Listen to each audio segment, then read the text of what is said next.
दोस्तों नमस्कार।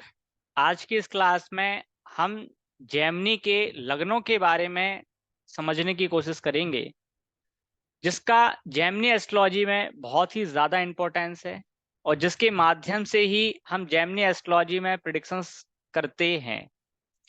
तो देखिए, जेमिनी एस्ट्रोलॉजी में जेमिनी के महर्षि ने अलग-अलग लग्नों के बारे में वर्णन किया है। इस तरह से हमारे पास टोटल 9 लग्नों के बारे में बात की है, जिसमें पहला लगन है कारकांस लगन, दूसरा है पद लगन, जिसको हम लगन आरुण कहते हैं या फिर आरुण लगन भी कहते हैं।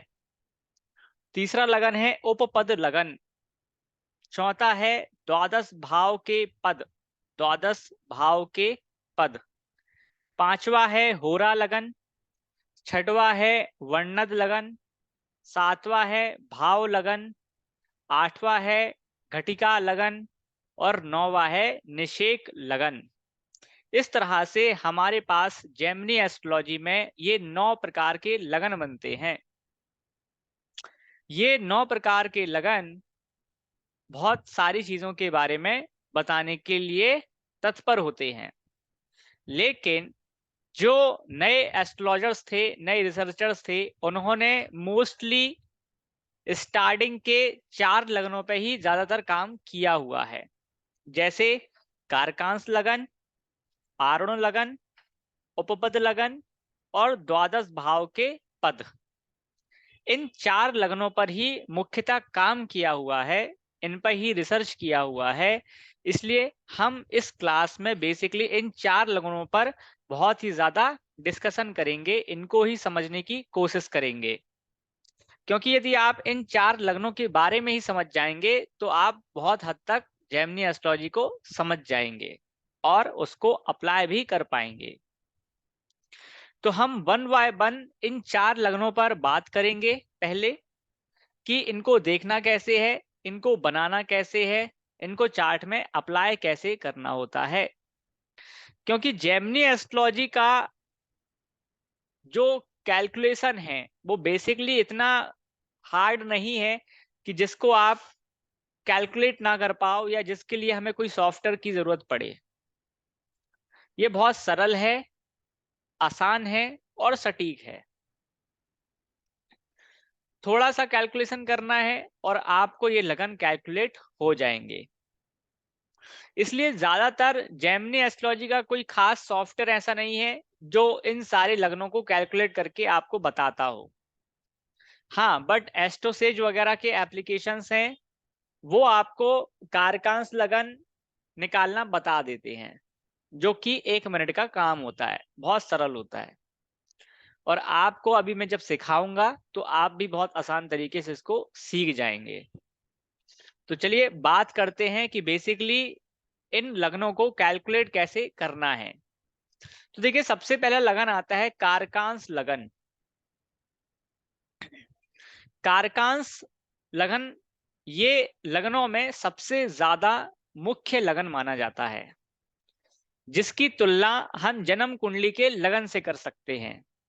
वैदिक एस्ट्रोलॉजी में जितना महत्व लग्नेश का होता है, उतना ही महत्व जेमिनी एस्ट्रोलॉजी में कारकांस लगन का होता है। इसलिए कारकांस को जेमिनी पद्धति की आधारशिला कहा गया है। जेमिनी ने 121 सूत्र केवल कारकांस को ही समर्पित किए हुए हैं और इसलिए कारकांस का बहुत ही ज्यादा महत्व और प्रमाण देखने को मिलता है। अब जेमिनी को कारकांस कैसे कैलकुलेट करते हैं, ये हम आपको बताने की कोशिश करते हैं।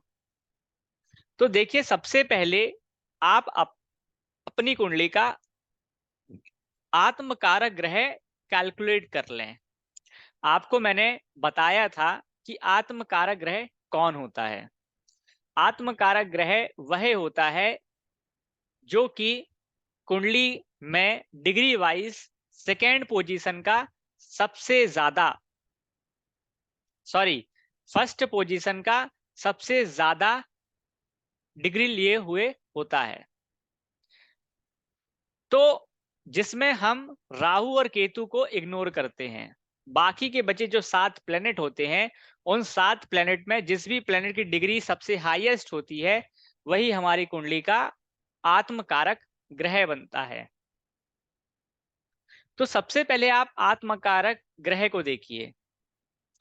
इसके बाद आप आत्मकारक ग्रह को, जो भी ग्रह बनता है, उसको देखिए कि वो नवांश कुंडली में किस राशि में जाकर बैठा हुआ है। वो जो नवा आत्मकारक ग्रह बनता है, उसको नवांश कुंडली में जाकर देखिए कि वो किस राशि में जाकर बैठा हुआ है। वो जिस राशि में जाकर बैठा हुआ होगा, उसी राशि को उसी राशि को फर्स्ट हाउस में बिठा दीजिए और बाकी राशियों को एडजस्ट कर दीजिए, तो आपके सामने कारकांश लगन की कुंडली बनकर तैयार हो जाएगी। तो चलिए इसको हम थोड़ा सा प्रैक्टिकल करके भी बता देते हैं। आप इस कुंडली में देखिए कि यहां पर एक मिथुन लगन की कुंडली दी गई है, जिसमें डिग्री वाइज यदि देखा जाए ग्रह स्थिति के चार्ट में, उसमें मंगल की डिग्री इस चार्ट में सबसे ज्यादा है, जिसकी डिग्री है 27.55, और इससे कम डिग्री जो है वो चंद्रमा की है 25.32 डिग्री। इस प्रकार से इस कुंडली में सबसे ज्यादा हाईएस्ट डिग्री का प्लेनेट मंगल बनता है। इसलिए इस कुंडली के लिए आत्मकारक ग्रह हमारा मंगल हो जाएगा। अब हमारा इसी कुंडली का नवांशा चार्ट भी यहां पर मेंशन किया गया है। इस नवांशा चार्ट में हमने आपसे क्या कहा कि ये आत्मकारक ग्रह को देखिए। इस नवांशा चार्ट में आप ये देखिए कि ये आत्मकारक ग्रह किस राशि में जाकर बैठा हुआ है। तो आप यहाँ पे देख रहे हैं कि मंगल नवांशा चार्ट में 9 नंबर की राशि में जाकर बैठा हुआ है। मंगल हमारा नवांशा चार्ट में 9 नंबर की राशि में जाकर बैठा हुआ है। इसका मतलब यह हुआ कि हमारा जो कारकांश चार्ट बनेगा, हमारा जो कारकांश लगन का चार्ट बनेगा, वो 9 नंबर का बनेगा। तो आप यहाँ पे देख रहे हैं कि हमारा कारकांश का जो चार्ट है वो 9 नंबर का बना हुआ है। 9 नंबर का बना हुआ है। अब आप इस 9 नंबर को जब लगन कुंडली में देखेंगे कि मंगल हमारा लगन कुंडली में भी 9 नंबर के साइन में बैठा हुआ है बुध के साथ, तो आप अपनी पूरी कुंडली को लगन कुंडली के हिसाब से 9 नंबर लगन के हिसाब से रोटेट कर लेंगे। तो आप ये देखेंगे कि कारकांश चक्र में मंगल और बुध पहले घर में आ जाएंगे और बाकी के ग्रह उस हिसाब से एडजस्ट हो जाएंगे, और ये ग्रह लगन कुंडली के हिसाब से ही सेट किए जाते हैं। लगन कुंडली के हिसाब से ही ये सेट किए जाते हैं। जबकि जो स्वांश चक्र होता है वो पूरा नवांश कुंडली के हिसाब से सेट किया जाता है। तो यही आत्मकारक ग्रह जो मंगल है, इस मंगल को जब आप नवांश कुंडली में देखते हैं तो वो मंगल 9 नंबर की राशि में जाकर नवांश चार्ट में बैठता है और शनि के साथ बैठता है। तो हमारा जो स्वांश चक्र होगा वो नवांशा चक्र के समान होता है। इसलिए चूंकि मंगल हमारा 9 नंबर की राशि में बैठा हुआ है, तो हमारा जो स्वांश चक्र बनेगा वो भी 9 नंबर साइन का बनेगा। और जिस ग्रह के साथ वो बैठा हुआ है और जो भी उस ग्रह के आगे पीछे है, उस हिसाब से हम नवांशा चक्र को ही रोटेट कर देते हैं 9 नंबर के हिसाब से, और हमारा ये स्वांश चक्र बनकर तैयार हो जाता है।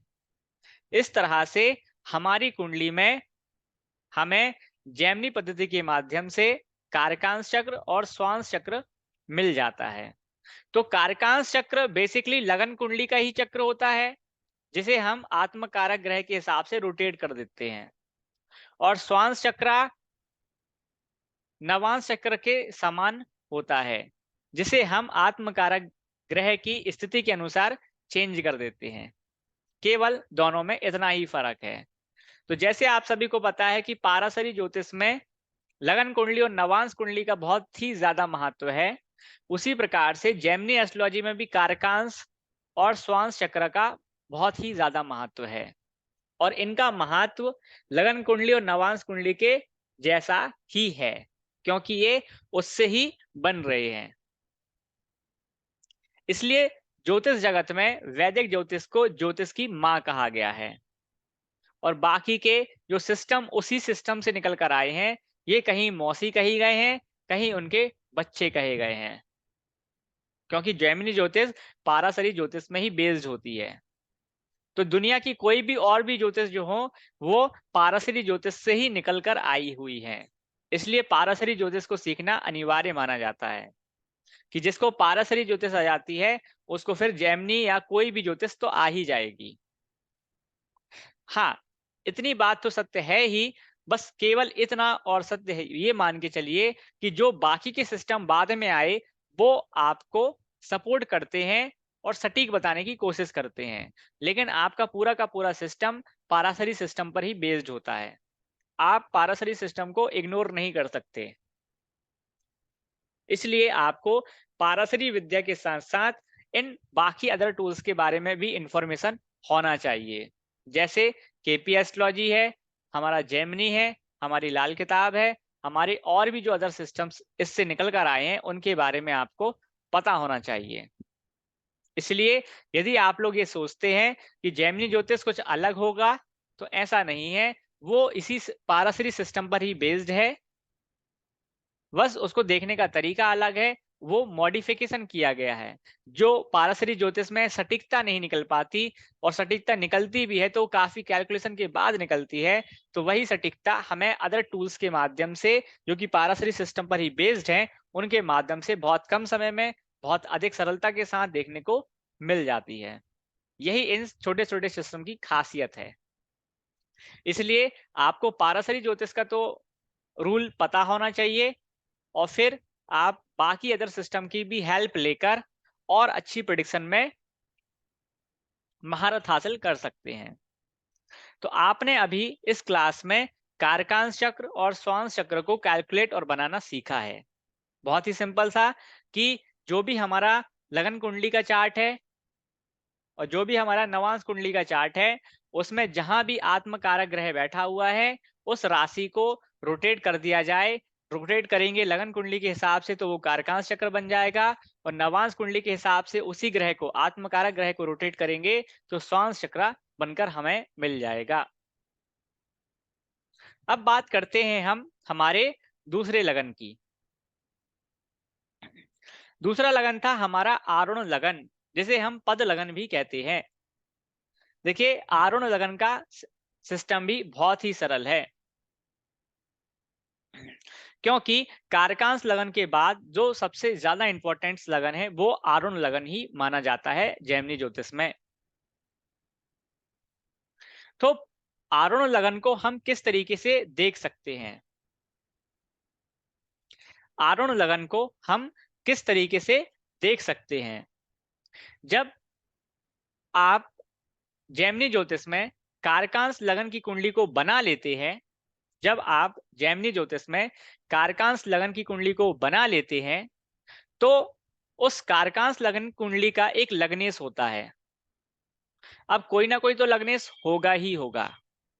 तो उस कुंडली का जो भी लग्नेश होता है, उसको आप ये देखिए कि वो फर्स्ट हाउस से, अर्थात लगन से कितने घर आगे है। वो फर्स्ट हाउस से कितने घर आगे होता है। वो जितने भी घर आगे होगा, वो जितने भी घर आगे होगा, उतने ही घर आप लगने से काउंट कर लीजिए। जो काउंट करने पर आपको मिलेगा, वही आपका आरुण लगन माना जाएगा। अब हम इसको भी देख लेते हैं प्रैक्टिकल करके। तो देखिए आप यहां पर कि हमारा इस कुंडली में लग्नेश कौन है कारकांश लगन के चार्ट में? लगने से हमारा जुपिटर, क्योंकि 9 नंबर का राशि है, 9 नंबर के देवता कौन बनते हैं? जुपिटर बनते हैं, धनु राशि के देवता जुपिटर। अब इस कुंडली में देखिए कि जुपिटर यहां पर लगन से सेकेंड हाउस में स्थित है। जुपिटर यहां पर लगन कुंडली से अर्थात लगन से किस हाउस में स्थित है? सेकेंड हाउस में स्थित है। तो हमारा जो दूसरा रूल था वो यही था कि लगनेश से आप उतने ही वैल्यू को काउंट कर लें जितना लगन से लगनेश दूर है। तो हमारा लगन से लगनेश सेकेंड हाउस में है, तो आप लगनेश से सेकेंड हाउस काउंट कर लीजिए। तो जब आप लगनेश से सेकेंड हाउस काउंट करेंगे तो आपके पास तीसरा हाउस आ जाएगा, और वही तीसरा हाउस इस कुंडली का आरुण लगन बन जाएगा। वही हाउस इस कुंडली का आरुण लगन बन जाएगा। वही हाउस इस कुंडली का आरुण लगन बन जाएगा। तो आई होप कि आपको आरुण लगन समझ में आ गया होगा, जिसे हम पद लगन भी कहते हैं। अब हम बात करते हैं उपपद लगन की। उपपद लगन की उपपद लगन की उपपद लगन की विशेष उपयोगिता मानी जाती है, क्योंकि इस लगन से ही विवाह संबंधित प्रश्नों के उत्तरों को जानने को मिलता है। साथ ही साथ संतान के बारे में, भाई बहनों के बारे में और भी तमाम चीजों के बारे में जानकारी अच्छे तरीके से देखने को मिलती है। तो आप ये देखिए कि आपकी कुंडली का जो 12वां घर है, उस 12वें घर का जो स्वामी है, मतलब 12th हाउस का लॉर्ड 12वें घर से जितने घर आगे होगा उतने ही 12th लॉर्ड से आप घर काउंट कर लीजिए। जो हाउस आएगा वही उपपद लगन माना जाएगा। वही उपपद लगन माना जाएगा। तो बहुत ही सिंपल था। तो आप जैसा कि इस चार्ट में देख पा रहे हैं कि कारकांश चार्ट में 12th हाउस का लॉर्ड कौन है? मंगल। इस चार्ट में देख पा रहे हैं कि 12th हाउस में का लॉर्ड कौन है? मंगल। और 12th हाउस से मंगल सेकेंड हाउस में जाकर बैठा हुआ है। एक दो 12th हाउस का जो लॉर्ड है वो जस्ट सेकेंड हाउस में जाकर बैठा हुआ है। तो 12th हाउस से मंगल सेकेंड हाउस में है। तो आप क्या करिए, 12th हाउस के लॉर्ड से सेकेंड हाउस तक गिन लीजिए। तो आप देखेंगे कि 1 और 2 मतलब आपकी कुंडली का सेकेंड हाउस। तो यह जो सेकेंड हाउस आया है ये कुंडली का जैमिनी ज्योतिष में उपपद लगन माना जाएगा। उपपद लगन माना जाएगा। उपपद लगन माना जाएगा। इस तरह से आपको ये 3 लगन कैलकुलेट करना होते हैं। पहला लगन था कारकांश, दूसरा लगन था आपका आरुण लगन, और तीसरा लगन था आपका उपपद लगन, जो कि बहुत ही आसान था। तो हमने आपको कैलकुलेट करने का तरीका बताया हुआ है। आने वाली क्लासेस में हम इसको किस तरीके से यूज करते हैं ये भी आपको बताने की कोशिश करेंगे, जिससे आप इससे प्रेडिक्शन कैसे करना है वो भी आसान तरीके से जान पाएंगे।